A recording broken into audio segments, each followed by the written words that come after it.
नमस्कार, हम प्रतिमा चौधरी। दोपहर 3 बजे के भोजपुरी समाचार में स्वागत बा। सबसे पहले प्रमुख समाचार। आज देश के अधिकांश स्थान में सामान्य से भारी बरखा के संभावना, सतर्क रहे खातिर मौसमविद के आग्रह। संखुवासभा के मादी नगर पालिका स्थित खोला गांव के एक घर के 6 जने की हत्या, घटना के अनुसंधान हो रहा। नेपाली बाजार में सैमसंग के नया दुगो स्मार्टफोन के मॉडल सार्वजनिक। ये मॉडल नेपाली खातिर बहुत ही उपयोगी होने के कंपनी के विश्वास। तालिबान द्वारा पंजशेर उपत्यका अपन नियंत्रण में आयल दावी, वार्ता खातिर तैयार रहल NRF के नेता अहमद मसूद के कहना। और ब्राजील आ अर्जेंटीना बीच के खेल नाटकीय रूप से रद्द, अर्जेंटीनी खिलाड़ी पर कोरोना संबंधी स्वास्थ्य मापदंड तोड़ल आरोप।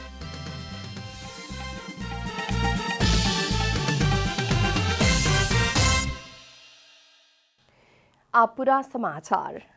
आज देश के ज्यादातर जगह में सामान्य से पूर्ण बदली रहे के साथ ही बरखा की संभावना रहल जल तथा मौसम पूर्वानुमान महाशाखा जनौले बा। रात भर के भारी बरखा के चलते काठमांडू में विभिन्न क्षेत्र डुबान में पड़ला के बाद बागमती लगायत के नदी में बाढ़ आयल बा। नदी नाला आ खहरे नदी सब में पानी के सतह बढ़ सके के भइला बाद आवश्यक सतर्कता अपनावे खातिर मौसमविद सब आग्रह कैले बा। इतवार के रात करीब 2 बजे से पड़ल भारी बरखा के कारण काठमांडू के उपत्यका के विभिन्न स्थान डुबान में पड़ल बा। वर्षा के कारण बागमती, धोबी खोला और मनहरा खोला में पानी के बहाव बढ़ल रहे। बाढ़ के कारण उपत्यका के 382 घर डुबान में पड़ल बाटे त 138 जने के प्रहरी उद्धार कैली बा। बाढ़ से बलखू के तरकारी बाजार, मनहरा के बस्ती, यूएन पार्क लगे के सुकुम्बासी बस्ती में क्षति पुगल बा। सवेरे 2 बजे के समय बागमती खोला में पानी के सतह बढ़ के तरकारी तथा फल फूल बाजार में घुसला से 2 करोड़ से ज्यादा के क्षति भइल बलखू तरकारी बाजार के अध्यक्ष मोहन कुमार बस्नेत जानकारी देहने। हिजो बागमती जुन प्रकारले आउनु पर्थ्यो हामीले देख्दाखेरि नै यसरी बागमती अहिलेसम्म आएको हामीलाई थाहा छैन। तर चाहिँ हामीलाई धेरै गोदामहरूमा भएको उतापट्टि रहेका गोदामहरूको चाहिँ लसुन, प्याज, अदुवा जुन महँगो सामानहरू चाहिँ लगभग 2 करोड भन्दा बढीको चाहिँ क्षति भएको छ। र तरकारी पनि हाम्रो धेरै यहाँ हेर्नुहोस्, यो चाहिँ खोर्सानीहरू सबै डुबान भएको छ, किराना पसलहरू सबै डुबान भएको छ। त भित्रको चाहिँ लगातार के बरखा के कारण बागमती नदी में पानी के बहाव बढ़ला से बलखू स्थित फल फूल बाजार में पानी घुसला से 20 लाख बराबर के क्षति भइल फल फूल बाजार व्यवस्थापन समिति बलखू के अध्यक्ष अमर बानिया के कहना बा। हामीले यो जुन खोला नालाहरूलाई च्याप्दै लानु कारणले पनि हो। जुन खोला नालाहरू पानी बढेको खण्डमा यो एकदम चौडाइको कम भएको कारणले नि यो भित्र प्रवेश गरेको। यसलाई जुन अहिले वाल राखिएको छ त्यसलाई पनि अझ हाइट गरेर खोला नालाहरूलाई एउटा सहजीकरण बनाउन सक्यो भने यो हाम्रो बजार पनि सुरक्षित हुने थियो। फलफूल तथा तरकारी सबके साथै अन्य सामग्री भी क्षति भइल तरकारी व्यवसायी सबके कहना बा। क्षति मेरो कति, हाम्रो त अब फ्रिज गयो, काँटा गयो, अनि यो कागजपत्रहरू धेरै छ। हाम्रो लेबुल छेउ प्याक गर्ने लेबुल थियो, लेबुलहरू पनि भिज्यो धेरै त्यो, अनि लगभग 50-60 हजारको नोक्सान भएछ। कालू राति से पड़ल बरखा के कारण खोला किनार के बस्ती डुबान में पड़ल बा। भौतिक संरचना निर्माण में ध्यान न देहला से बस्ती में बाढ़ घुसल स्थानीय के कहना बा। यो भन्दा अगाडिको वर्ष पनि यो माथि त चढेकै हो। त्यसमाथि नि अहिले उता च्यासलबाट चाहिँ भनेदेखि बाटो बढाएको हुनाले के अरे खोलाको थुनिएर चाहिँ भनेदेखि 10 फिटको बाटो बनायो हुन्थ्यो, 18 फिटको चाहिँ भनेदेखि बाटो बनाइदिएको हुनाले चाहिँ त्यो एन्फा यो फुटबल ग्राउन्ड यसले पनि चाहिँ भनेदेखि अब के होला, यस्तो बाटो चाहिँ खोलाहरू चाहिँ घटाउँदै लग्यो भने भोलि फुटबल ग्राउन्डमा फुटबल खेल्ने ठाउँमा बालुवा र चाहिँ ढुङ्गा चाङ लागेपछि के वर्षैपछि यो सफा गर्ने राज्यको धन चाहिँ भनेदेखि धेरै खर्च हुने सम्भावना छ। प्रत्येक वर्ष वर्षायाम में काठमांडू के बागमती, विष्णुमती, मनहरा और धोबी खोला के घर सब में लाखों के क्षति होते आइल बा। लेकिन संबंधित निकाय से ध्यान न देहला से ऐसन क्षति वर्षों वर्ष बेहोरे के पड़ल उ सबके शिकायत बा। कैमरा में जयराज थपलिया के साथ आरती पंत की रिपोर्ट।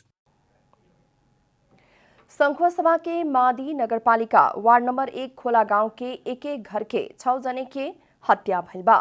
कालू रात मादी 1 स्थानीय तेज बहादुर कार्की के परिवार के अज्ञात समूह तेज हथियार प्रयोग करके हत्या कैल जिला प्रहरी कार्यालय संखुवासभा के प्रहरी प्रमुख डीएसपी लालध्वज सुवेदी जानकारी दिले बानी। आज सवेरे पड़ोसी सब केहू के मृत अवस्था में दिखला बाद प्रहरी के खबर कैले रहे।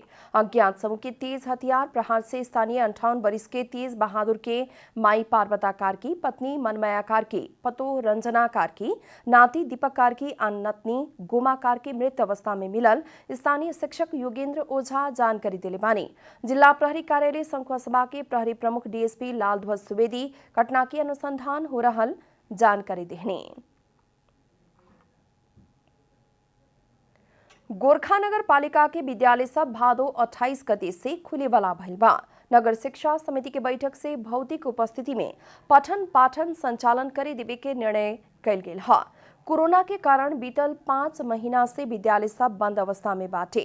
शिक्षा समिति के बैठक पहले शिक्षा से संबंधित विभिन्न सरकार वाला से छलफल भइल रहे। सहभागी सब भौतिक उपस्थिति करा के विद्यालय में शिक्षण सिकाई क्रियाकलाप संचालन करे खातिर सिफारिश कैले रहे।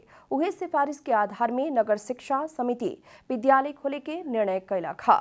250 सने तक विद्यार्थी वाले विद्यालय एक ही सीट में पठन पाठन संचालन कर सके के आ ओसे ज्यादा विद्यार्थी वाले विद्यालय व्यवस्थापन संचालक समिति से कार्यविधि स्वीकृत करा के एक शिफ्ट में 4 घंटा के समय अवधि ना घटा के पठन पाठन संचालन कर सके के शिक्षा शाखा जानकारी दिले बा।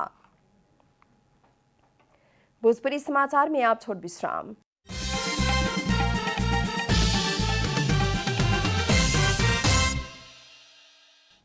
भोजपुरी समाचार में आप बाकी समाचार। नेपाली सेना के मुख्यालय जंगी अड्डा में प्रधान सेनापति पूर्णचंद्र थापा के विदाई कल गेल बा। सर्वोच्च के न्यायाधीश कायम मुकायम प्रधान सेनापति, पूर्व प्रधान सेनापति सब, रक्षा सचिव, नेपाली सेना के रथीवृंद आ अधिकृत हुई लेखा सुरक्षा निकाय के प्रमुख सब, सैनिक श्रीमती संघ के पदाधिकारी सब, संचार कर्मी लगायत के उपस्थिति में प्रधान सेनापति थापा के विदाई कल गेल रहे। कार्यक्रम में रक्षा सचिव बेगेन्द्र राज शर्मा पौड्याल प्रधान सेनापति थापा अपन 42 बरस लंबा सैनिक जीवन के दौरान नेपाली सेना के सर्वोच्च पद में पुगके संस्था के श्री वृद्धि करे खातिर आ नेपाली सेना के भरोसा योग्य संगठन के रूप में रूपांतरण करे खातिर अतुलनीय योगदान पुगावल कहत बधाई देहनी है। आवे वाला दिन में रक्षा मंत्रालय तथा नेपाली सेना के बीच साझा लक्ष्य तथा उद्देश्य प्राप्ति खातिर हरदम सहकारी होके के धारणा भी सचिव शर्मा व्यक्त कैनी है। कार्यक्रम में प्रधान सेनापति थापा कायम मुकायम प्रधान सेनापति शर्मा के नेपाली सेना के झंडा, प्रधान सेनापति के झंडा तथा छड़ी हस्तांतरण कैले रहने। थापा के सम्मान में एक टुकड़ी सम्मान गारद समेत अर्पण कैल गेल रहे।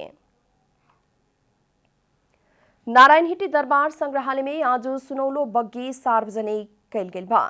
तत्कालीन राजा से राज्याभिषेक आ विशेष समारोह में प्रयोग करे वाला बग्गी आज सवेरे सार्वजनिक कैल गेल है।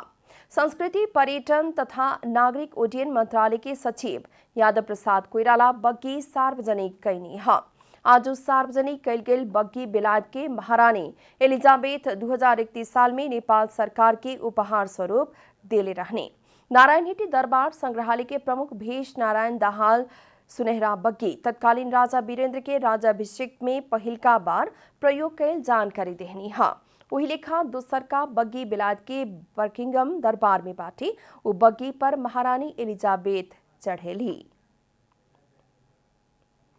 नेपाल राष्ट्र बैंक के गवर्नर महाप्रसाद अधिकारी के राजीनामा मांग करत पूंजी बाजार सुधार संघर्ष समिति काठमांडू में विरोध प्रदर्शन कल गेल बा।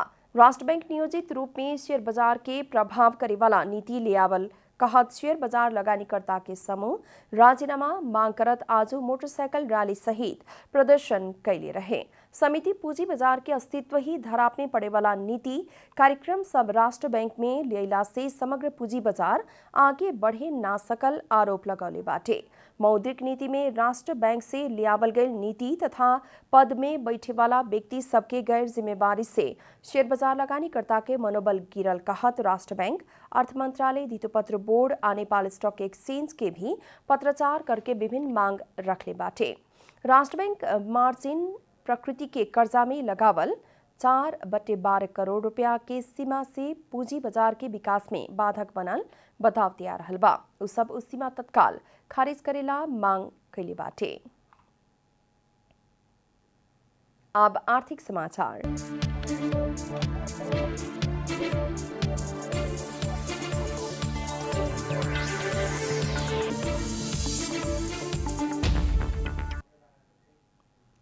नेपाली बाजार में सैमसंग के दुगो नया स्मार्टफोन के मॉडल सार्वजनिक भइल बा। सैमसंग नेपाल एक कार्यक्रम करके गैलेक्सी जेड फोल्ड 3 5G आ गैलेक्सी जेड लिप 3 5G बाजार में लियावले बाटे।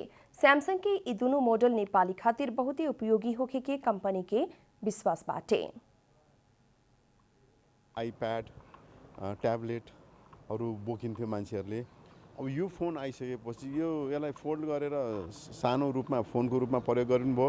यसलाई अनफोल्ड गरेर जुम मिटिङ लगायत अरू सबै अफिसका कामहरू पनि यसबाट गर्न मिल्ने हुनाले एकदमै यो एकदम ह्यान्डी पनि छ र मैले अहिले यही फोनबाट सारा काम आफू पनि गर्छु र यो प्रयोगकर्ताहरूलाई पनि एकपल्ट यसको अब 256 GB 512 GB छ। यसमा मेमोरी पनि धेरै अटाउँछ। त्यसले गर्दाखेरि यो फोन एकपल्ट प्रयोग गर्नुभएको छैन भने गर्नु होला। अन्य फोन में नाभइल आइकोनिक स्टाइल तथा ड्यूरेबिलिटी जैसन विशेषता रहल IMS नेपाल के अध्यक्ष दीपक मल्होत्रा जानकारी देहने। भोजपुरी समाचार में फिर छोड़ विश्राम।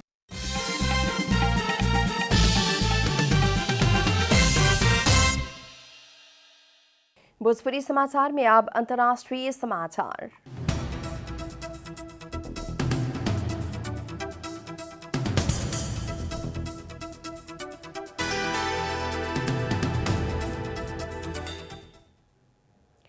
तालिबान पंजशीर उपत्यका आपन नियंत्रण में आयल दावी कैले बा। अफगानिस्तान के अन्य सभी प्रांत सब तालिबान के कब्जा में गैला पर भी पंजशीर उपत्यका में स्थानीय तालिबान विरोधी समूह सुरक्षा देत आत रहे, लेकिन तालिबान सोमवार से पंजशीर में पूर्ण नियंत्रण कायम कैल दावी कैले बा। राजधानी काबुल से उत्तर तरफ रहल उपत्यका में विगत कुछ दिन इन्हें भीषण भिड़ंत होती आत बाटे। नेशनल रेसिस्टेंस फ्रंट NRF आ स्थानीय लड़ाकू समूह तालिबान लड़ाकू संगे युद्ध कर रहल बा। जीत संगे हमनी के देश पूर्ण रूप में युद्ध के दलदल से बाहर गए तालिबान प्रवक्ता बतौले बड़न, लेकिन NRF तालिबान के दावी अस्वीकार कर दिया रहल बा। NRF के नेता अहमद मसूद अपने तालिबान संगे वार्ता खातिर तैयार रहल भी बतौले बानी। आप खेलकूद समाचार।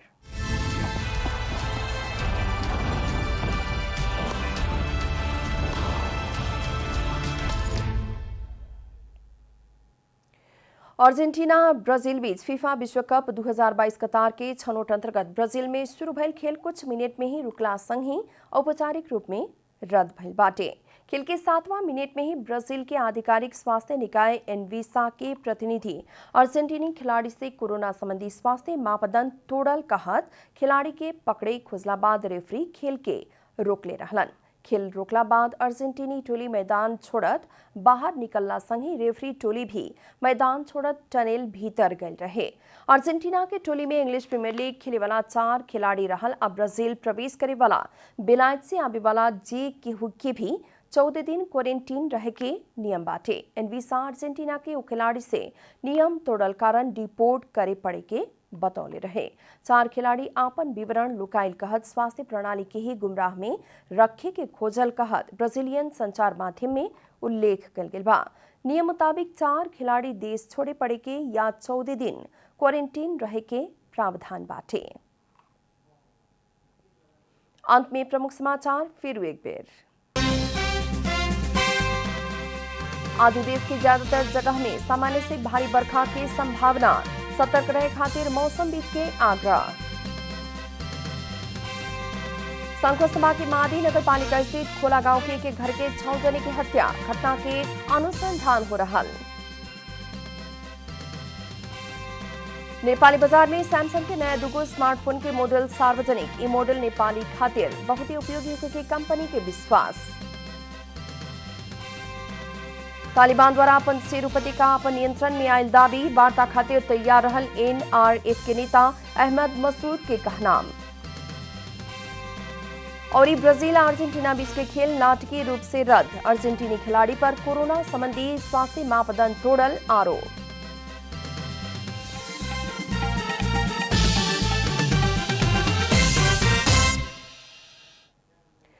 भोजपुरी समाचार अभी खातिर इतना ही। जनता द्वारा जनता खातिर प्रसारित जनता टेलीविजन के कार्यक्रम सब यूट्यूब, ट्विटर, फेसबुक हमने के वेबसाइट जनतासमाचार.com में भी पढ़ आ देख सकतानी लोग। सूचना में अपने के सहभागिता, समय में समाचार हमने के प्रतिबद्धता। नमस्कार।